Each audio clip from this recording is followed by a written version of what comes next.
Hola, hola, ¿cómo vamos? Bueno, hoy día les voy a dejar grabada esta parte del análisis de estos capítulos para poder que ustedes lo puedan ver a través de los videos de YouTube.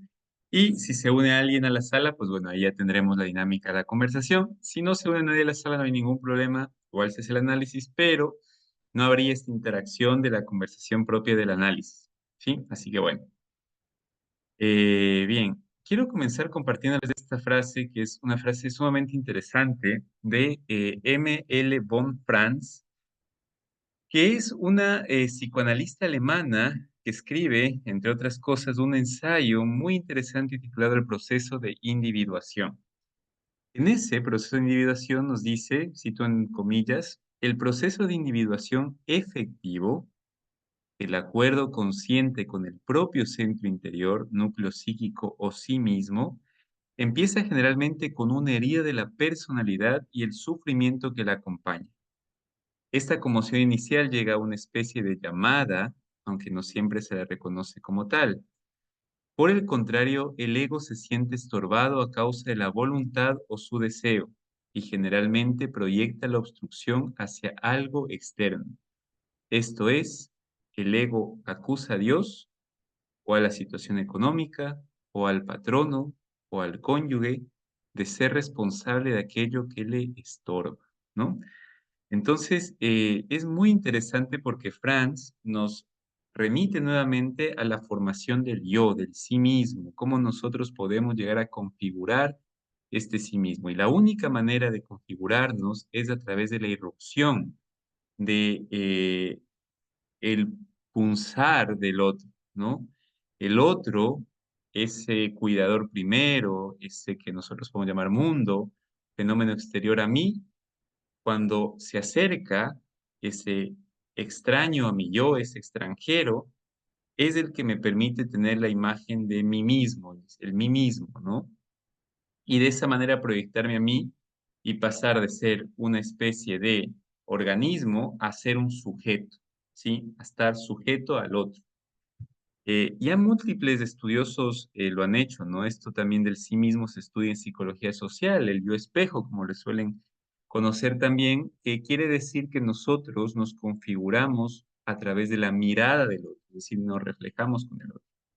Y este tema es súper importante porque en la lectura que nosotros estamos haciendo vamos, ¿no?, a ver que en la vida de Alexei irrumpen varios otros que comienzan a fracturarlo y que justamente tienen esta cuestión de atacar su ego. Cuando el ego se siente atacado, comienza a culpabilizar a otros, ¿no? Como dice ahí, o culpabiliza por su problema a Dios, o a la situación económica, o al patrono, o al cónyuge, o a alguien que le estorbe, ¿sí? Hola Chinito, ¿cómo vas? Había empezado a grabar, como no venía nadie, dije, bueno, que quede grabado y ya después lo verán, pero bueno, qué bueno que viniste. Chévere, Dani. Bienvenido. Justo estaba como, había comenzado con esta frase de M. L. von Franz y un poco recapitulo, decía que lo que nos trata de decir con esta frase, esta psicóloga, es el hecho de que nosotros nos configuramos con el otro, ¿sí? Es decir, para que podamos nosotros saber que hay un sí mismo, un yo, tiene que irrumpir en nuestra vida otra persona, o en nuestro cuidador primario, como nuestra mamá o nuestro papá, o la sociedad de alguna de sus formas, o el mundo en general, irrumpe en el yo, en el organismo, en el individuo, y se configura ya un sujeto, ¿no? Pero esa irrupción es una herida, ¿no? Donde el ego se siente escindido, porque ya no es totalidad, sino es fragmentariedad, ¿no? Y de esa manera tiende el ego a creer que la causa de todo esto o es Dios, o es una situación económica, o es el patrón, o es el cónyuge, o es algún otro que siente que le estorba. Y eso se quedará como una huella en el ser humano que, si no se trabaja, será siempre como una especie de operación constante, ¿no? Si algo me pasa, siempre sea culpa del otro. Y decía que esto es interesante porque nos permite adentrarnos a la figura de Alexei, herido en su ego desde múltiples maneras, ¿no? Y que va a ser como medio de defensa esta culpabilización del otro, ¿no? Él es víctima del contexto, él es víctima del azar, él es víctima de Pauline, él es víctima del general, él es víctima de todos, y nunca va a terminar de responsabilizarse, ¿no? Entonces me pareció interesante esta frase de von Franz para iniciar. Y junto con esta, a ver quizá este video de Cavafis. Él no es Cavafis, él es José María Pou, que es un gran recitador y va a recitar un poema de Cavafis que se llama Esperando a los bárbaros, tomando en cuenta que los bárbaros significan ese otro que precisamente irrumpe en la vida, pero que es deseado, es esperable que irrumpan los bárbaros, el extranjero, el otro, tiene que entrar en nuestras vidas para poder cambiarlas, solucionar nuestros problemas, modificar. El lío va a ser que nunca van a llegar del todo. Entonces, esa es la maravilla de este poema que ahora lo pongo para poder escucharlo. Esperando a los bárbaros. ¿A qué esperamos, congregados en la plaza? Es que hoy llegan los bárbaros. ¿Por qué hay tan poca actividad en el Senado? ¿Por qué los senadores sentados no legislan? Porque hoy llegan los bárbaros. ¿Qué leyes dictarían ya los senadores? Cuando lleguen, las dictarán los bárbaros. ¿Por qué el emperador se ha levantado tan temprano y en la puerta principal de la ciudad está sentado tan solemne en su trono y coronado? Porque hoy llegan los bárbaros y nuestro emperador está esperando para recibir a su jefe. Incluso ha preparado un pergamino para él y en él le ha conferido nombramientos y títulos sin cuento. ¿Por qué nuestros dos cónsules y los pretores han salido hoy con sus togas recamadas de púrpura? ¿Por qué esos brazaletes de tantas amatistas y anillos de esmeraldas destellantes? ¿Por qué empuñan bastones tan preciosos, labrados maravillosamente en oro y plata? Porque hoy llegan los bárbaros y esas cosas deslumbran a los bárbaros. ¿Por qué los dignos oradores no vienen, como siempre, a lanzar sus discursos, a soltar peroratas? Porque hoy llegan los bárbaros y elocuencia y arengas les aburren. ¿Por qué surge de pronto esa inquietud y confusión? ¡Qué gravedad la de esos rostros! ¿Por qué rápidamente calles y plazas se vacían y todos vuelven a casa pensativos? Porque ya ha anochecido y no llegan los bárbaros. Y desde las fronteras han venido algunos diciéndonos que no existen más bárbaros. Y ahora, ya sin bárbaros, ¿qué será de nosotros? Esos hombres eran una cierta solución. Bien. Es genial porque recordemos que el bárbaro es el extranjero por excelencia, ¿no? El que está fuera de mi tierra, el que viene de un lugar desconocido, el que no comparte mis costumbres, mi cultura.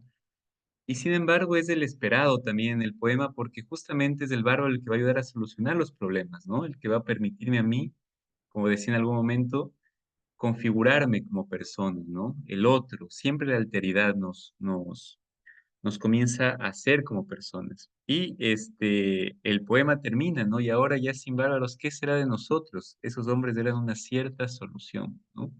Sin el otro, ¿no? ¿Qué va a pasar con nosotros? Realmente es una preocupación, por eso al final del poema también hay como un retorno a las casas de manera triste, desolada, marchita, ¿no? Entonces hay esta doble dualidad. Por un lado, el otro nos causa un poco de molestia, altera el ego, pero también necesitamos de ese otro.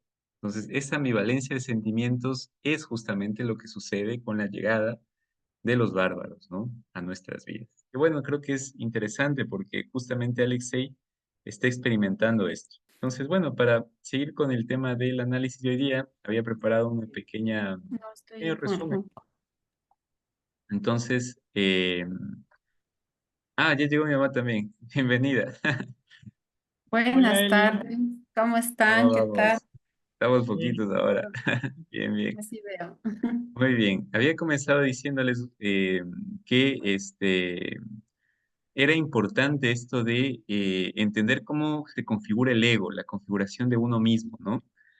Y les decía al principio una frase de una psicóloga muy interesante que nosotros no venimos como sujetos, venimos como organismos al mundo. Somos una especie de masa celular con ojos, cara, pies, manos, que no necesariamente es o constituye un sujeto como tal.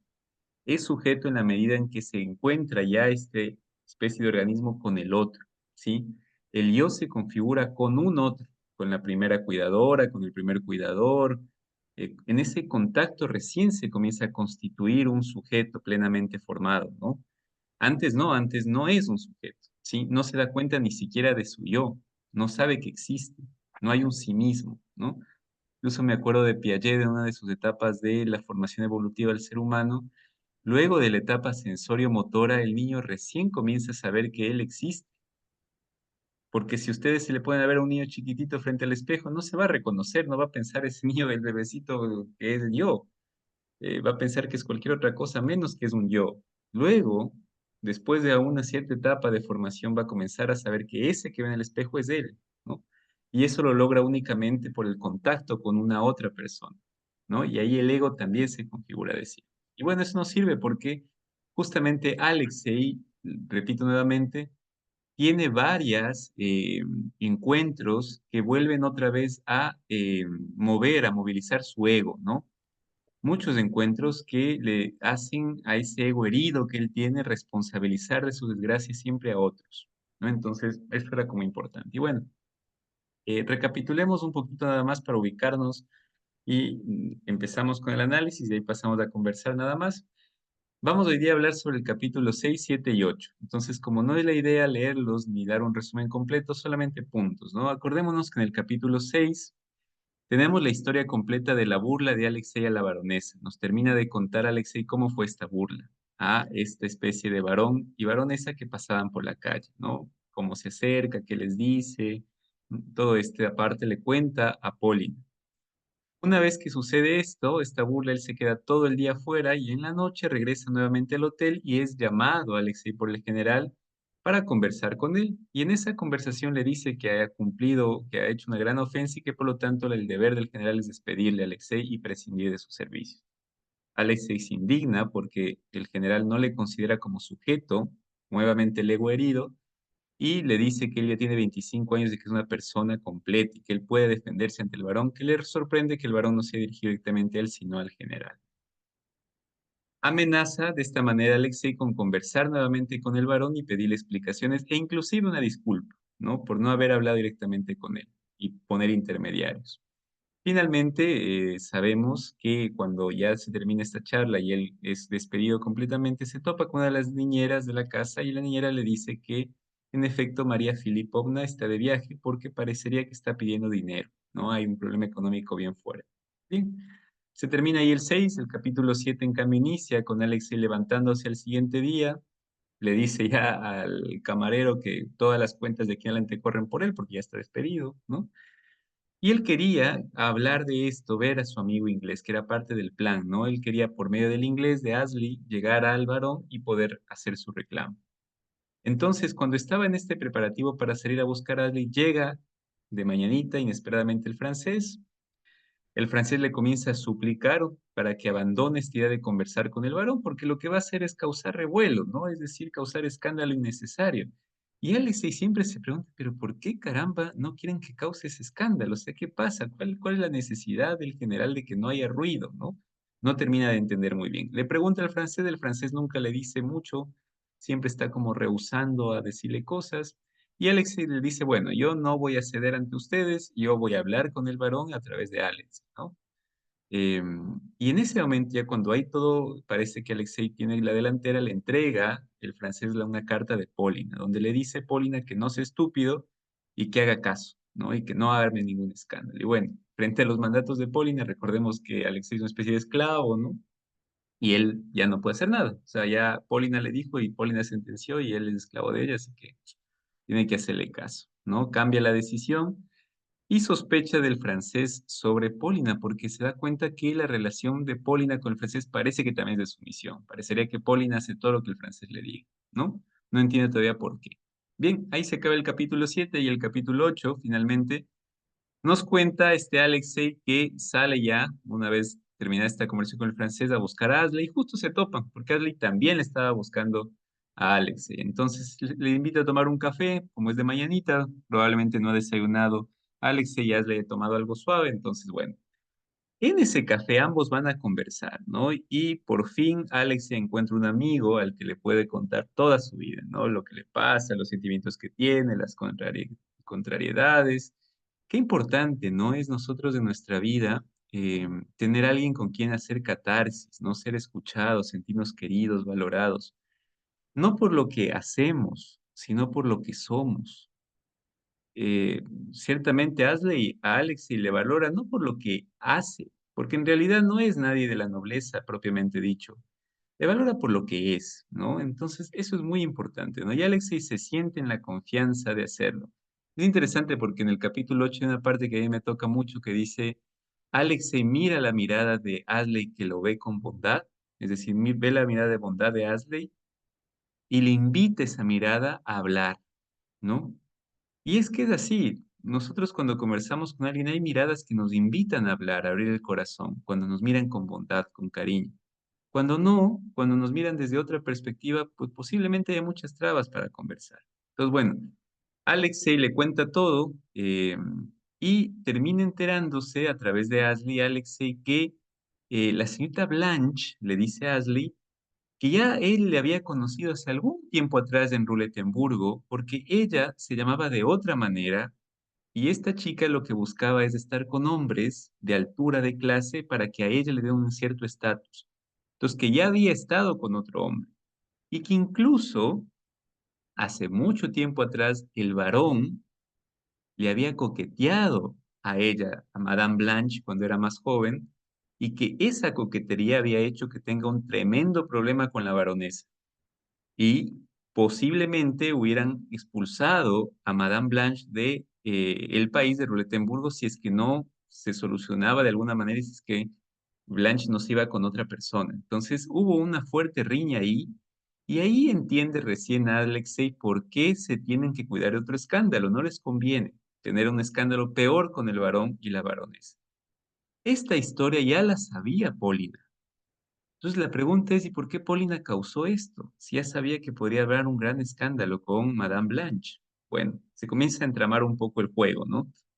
Eh, Alexei se queda ya estupefacto, ¿no? Al saber esto a través de Ashley y comienza ya a entender varias cosas. Inclusive le llega a decir a Ashley que no está muy seguro de que el francés sea el primo de la baronesa y que la madre sea la madre porque él no les había visto desde esta relación y parece que todo tiene que ver con una cuestión de dinero. Y que en efecto están esperando nada más que muera la abuela, la babulinka, no me quedé con ese nombre en ruso, para que hereden dinero y con eso ya pueda casarse Madame Blanche y subir de categoría y por fin ya ser no solamente una madame, una mademoiselle, sino ya por fin ser la general, ¿no? La esposa del general y por fin ya lograr lo que tanto busca, que es un puesto y poco de dinero. Bien, en eso de Stan parecería que también la baronesa, perdón, Madame Blanche comenzó a hacer un poco de dinero, entonces parece que tanto el francés como el general le deben también un poco de dinero y todavía no se aclara muy bien. Al salir, al terminar el capítulo 8, Alexei escucha una voz que le llama desde una terraza al saber y se encuentra con una mujer anciana que le llama, ¿no? Ya nos daremos cuenta en el capítulo 9 que es la famosa Babulinka, ¿no? La abuela, que ha llegado a Ruletenburgo y que está más vivita que en todos juntos. Bueno, ese es el resumen y ya con esto termino yo. Nada más voy a leerles los análisis del capítulo 6, 7 y 8, que es lo que hemos leído esta semana. Nuevamente retomo a Daniela Paolini, esta profesora de Lengua y Literatura de la Universidad de Buenos Aires. No sé si hay alguna pregunta hasta aquí, algo que quisieran agregar de lo que se ha dicho. ¿Estamos bien? Pero no hablar mucho, así que ya, con esto termino. Análisis del 6, 7 y el 8. Entonces, 6, 7, ¿qué es lo que nos dice Daniela Paolini, esta estudiosa de la obra de Dostoyevsky, sobre todo el jugador, que como les decía, tiene un manual de estudio impresionante donde yo estoy obteniendo estos análisis. ¿Qué es lo que nos dice?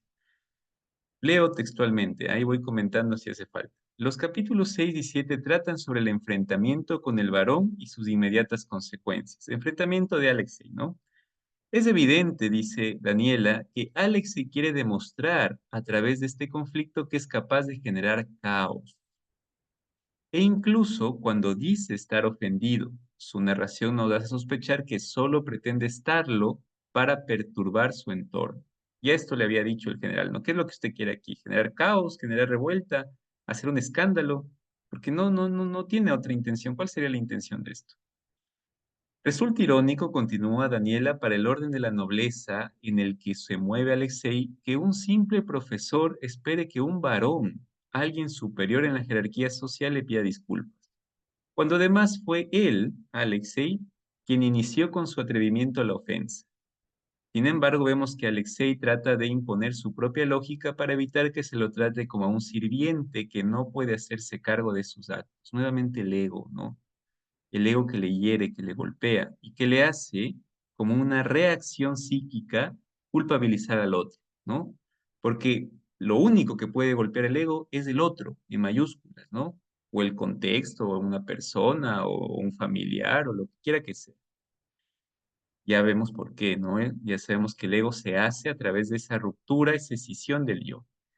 Continúo, dice Daniel. Así le dice al general, tengo 25 años, soy aspirante a la universidad, soy noble, soy un completo extraño para usted. Solo el infinito respeto que tengo por su dignidad me impide exigirle ahora una satisfacción y más explicaciones por haberse arrogado el derecho de responder por mí. Alexei busca salir de esta minoría de edad que decía Kant, que en algún momento todos debemos salir, ¿no? Continúa Daniela, nos dice, el enfrentamiento con el varón también puede pensarse dentro del tema Rusia versus Occidente, es decir, puede estar representando también esta lucha entre dos mundos, ¿no? El mundo ruso, con una lógica y un modo de ser distinto, un imperio también, y el modo de ser occidental. Y aquí va a ser una crítica de Dostoyevsky como ruso hacia el modelo de Occidente. Cuando de Gru, nos dice Daniela, va a hablar con Alexei, este se da cuenta de que el francés pretende ser amable con él solo por mandato, porque está buscando que abandone su intención de continuar con el escándalo. Alexei, por el contrario, busca escaparle a la cortesía, quiere ser directo, expresar su opinión, lo que en el mundo regido por los valores de Occidente también significa un escándalo, ¿no? Recordemos que después finales ya del siglo XIX, comienzos del siglo XX, en Europa empieza toda la era victoriana. No sé si alguien sabe qué es la era victoriana, la reina Victoria. Es una época marcada por los formalismos puramente exteriores. Nomás creo que iba a decir algo. No, no, no, Ahí ya. perdón. Es una época donde importa más la forma que el fondo la era victoriana en Occidente, ¿no? No se podía hablar de sexo. No se podía hablar, por ejemplo, tampoco de malas modales, de malas costumbres. No podían haber conversaciones humorísticas. Todo tenía que estar muy bien cuidado. Era una sociedad altamente hipócrita, ¿no? La sociedad victoriana era una sociedad terriblemente hipócrita, ¿no? Regida por el protestantismo que comenzaba en Inglaterra a tomar partido y que comenzó a ser tan puritano que decía que el que tiene dinero se salva. Ese es el protestantismo, ¿no? Y que el peor pecado del mundo es todo lo que tiene que ver con la sexualidad, ¿no? Entonces la sociedad se comenzó a hacer rica porque era signo de salvación de Dios y con una moralina tremenda, ¿no? Ese mundo occidental es el que comienza ya a vivir Dostoyevsky, que lo siente así, que lo critica. Bien, continúo con lo que dice Daniel. En este punto, los franceses y el barón prusiano, e incluso el general, como un emigrado ruso que quiere adaptarse a sus pares europeos, el general es ruso, ¿no? Esto no nos olvidemos, toda su familia es rusa, está viviendo en Europa, es un extranjero, es un otro, es un bárbaro, como dicta hoy día el poema de Cavafis. Representan esas apariencias del mundo occidental que Alexei cuestiona, ese formalismo de oficina que se ha establecido como forma de amabilidad de salón, desenvoltura y alegría.